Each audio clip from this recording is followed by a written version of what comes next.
Myntri ka tourism ka sarkar jela ba poleng do negasngi ula ong ba Iahap satya ya ka raj ki bor district ban pha Khang no Dukan kentup Dukan marbam hanong ba Shillong ha ka por shipho Baje Mynmiet halor kanong rem ban light na ki jingkul mar bat kunrum gandram habakran bekilat pathai kubor Myntri ulai thoru ba ula de ban krenru bat Myntri rangba kumju bat usembut Myntri rangba ban penpau ya ka jingsngo jung halor ka tai kaman.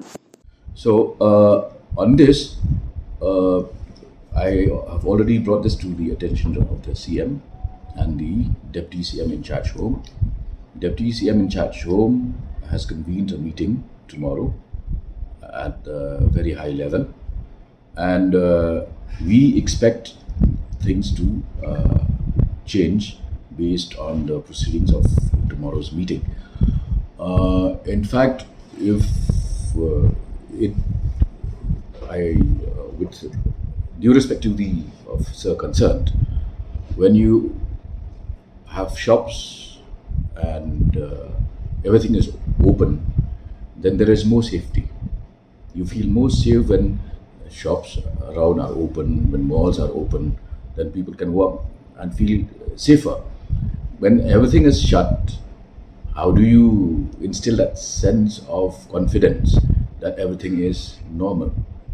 See, the stray incidents are always there. Not only in Shillong, they also happen in New York, they happen in Paris. Doesn't mean that you close everything down. I do not know who do you define as normal and who is abnormal.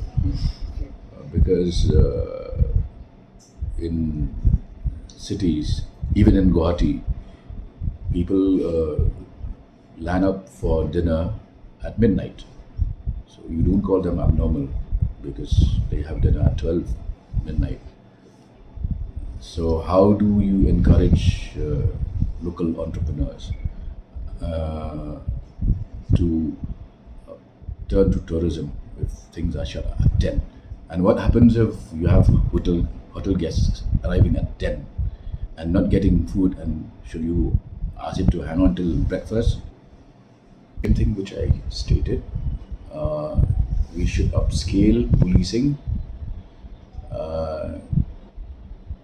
allow people to move freely, because confining them in their respective localities will not solve any problem. In fact, it will increase the number of cases of violence within those localities. So Shillong has grown over the years, and I'm sure that the majority of citizens are right-thinking people who will not indulge in mindless violence.